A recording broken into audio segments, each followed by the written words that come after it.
જીવન પર્યંત સેવા કરી. બહુ સરસ એક તમને વાત.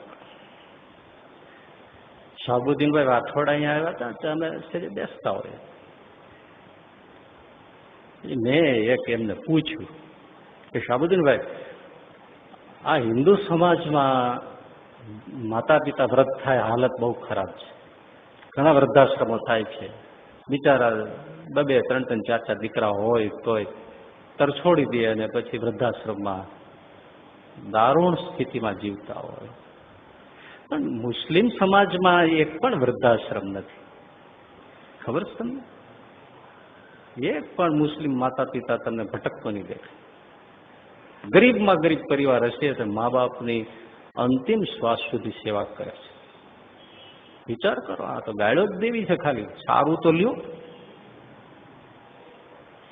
એની જે ખુદા તાલામાં વિશ્વાસ છે, બંદગીમાં શ્રદ્ધા છે, 5 નમાજ પઢવાની જે ટેક છે, કુરાન પ્રત્યે માથું તોડી નાખે એવી જે શ્રદ્ધા છે, આપણને કયા શાસ્ત્રમાં ને કઈ બાબતમાં એટલો વિશ્વાસ છે ને શ્રદ્ધા છે? 5 માનસી પૂજા નથી થતી, સવાર પૂજા નથી થતી, સાંજે આરતીમાં આવવાતું નથી. અને તમે જો 1 વાગ્યા હોય તો એ તરત ફટ બધું મૂકીને નમાજ પઢવા નીકળી જાય મુસ્લિમ બિરાદર. સારું તો શીખવું જોઈએ ને.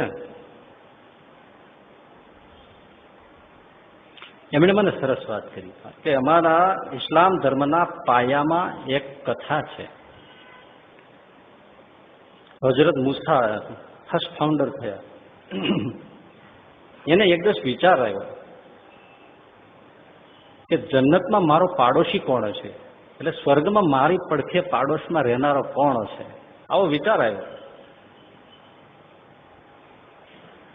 પછી ઇબાદતમાં બેઠા, બંદગીમાં બેઠા, નમાજમાં, તો એને અવાજ સંભળાયો, હજરત સુન લો, જન્નત में तुम्हारा पड़ोस में અલી મોચી હોગા.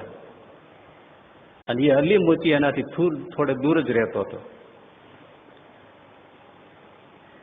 એના તરત બંદગી નમાજ પૂરી કરી અને તરત જ અલી મોચીને ખોળવા નીકળ્યા. એનું ઘર મળ્યું.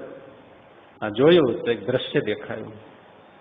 એકદમ પથારી વશ એની વૃદ્ધ માતા, એની પડખે આ અલી મોચી બેઠો છે.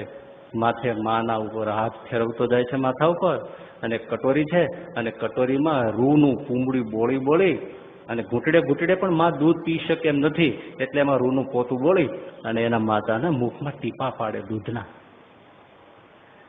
લ્યો માં પીવો. આવી રીતે એને એક કટોરો દૂધ પાયો. હજરત મુસા જોયા રાખે છે. દૂધ પી લીધું. કેટલી વાર લાગી છે દૂધ પીતા? 1 કટોરો. પછી એ વૃદ્ધ માં બોલ્યા, બેટા અલી, તે મારી બહુ સેવા કરી. જ્યાં હું તને આશીર્વાદ દઉં છું કે જન્નતમાં તારો પાડોશમાં હજરત મુસા હશે. એ શું? અને હજરત મુસાને સમજાવી ગયા. એટલે એના કુરાનમાં લખ્યું છે કે જન્નત તમારા માતા પિતાના ચરણોમાં છે.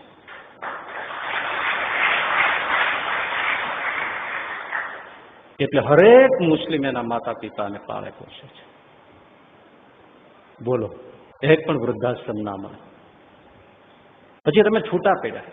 આજે હું તમને બીજી